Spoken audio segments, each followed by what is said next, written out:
That hole tweet or anything ನಾನು ಮಾಡಲ್ಲ ಅಂತ ಅನ್ಬೇಕಾದ್ರೆ ಇದು ತಲೆಯಲ್ಲೇ ಇರಲಿಲ್ಲ.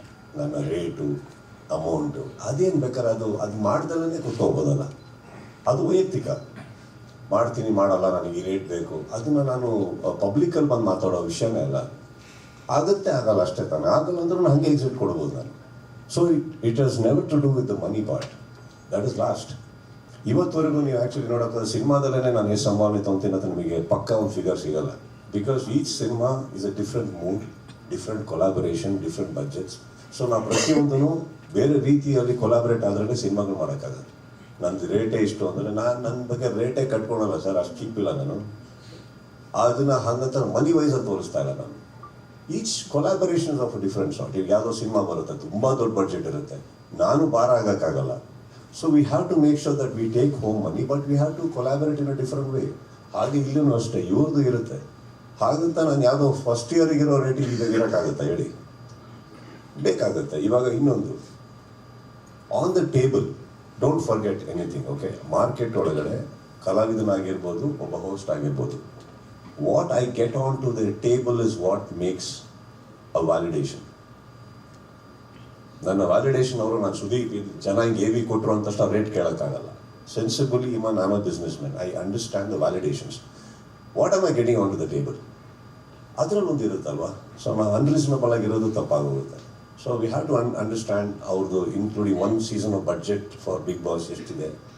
ಪ್ರತಿಯೊಬ್ಬರು ಕಂಟೆಸ್ಟೆಂಟ್ಸಿಗೂ ದುಡ್ಡು ಕೊಡಬೇಕು, ಅವರು ಪ್ರತಿಯೊಬ್ಬರಿಗೂ ಇರುತ್ತೆ. ಹಾಗಿರ್ಬೇಕಾದ್ರೆ it's a very reasonable thing that we all crack.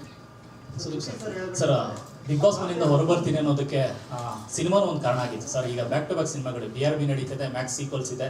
So ಇದ್ರ ಮಧ್ಯೆ ಒತ್ತಡ ಅನ್ಸಲ್ಲ. ಜೊತೆಗೆ ನೀವೇನಾದ್ರೂ ಮಾತಾಡ್ಕೊಂಡಿದ್ದೀರಾ ಸರ್, ಇಷ್ಟೇ ಸೀಸನ್ಸ್ ತನಕ ನಾನು ಮಾಡ್ತೀನಿ ಅಂತ ಹೇಳಿ? ಈಗ 12 ಬಿಟ್ಟು ಅದನ್ನು ಹೊರತುಪಡಿಸಿ ಇನ್ನೊಂದಷ್ಟು ಸೀಸನ್ಗಳು ಮಾಡ್ತೀನಿ ಅಂತಾರೆ. I think we have signed up for 4 seasons more. Oh my God. One question.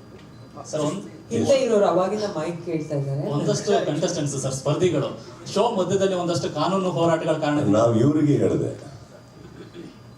ನಮ್ಮ ಗೆಳೆಯರಲ್ಲಿ ಕೂತಿದಾರಲ್ಲ ಅವರಿಗೆ ಹೇಳಿದೆ. ಅವ್ರು ಅವಾಗಿದ್ದು 2-3 ಪ್ರಶ್ನೆ ಆಗ್ತಾ ಇದ್ರು, ನೀವೇ ಹೋಗಿ ಅಂದೆ. ನೀವು ಶಾರದಾ ಒಳಗೆ ಹೋಗಿ ಅಂದೆ.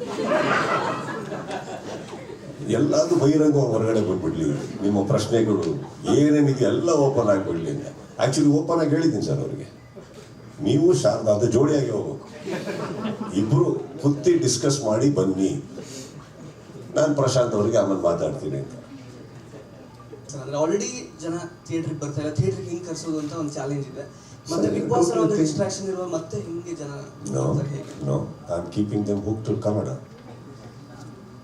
ನೋ, ನನ್ನ ರೆಸ್ಪಾನ್ಸಿಬಿಲಿಟಿ ನಂದು ಸರ್, ಅವ್ರದ್ದು.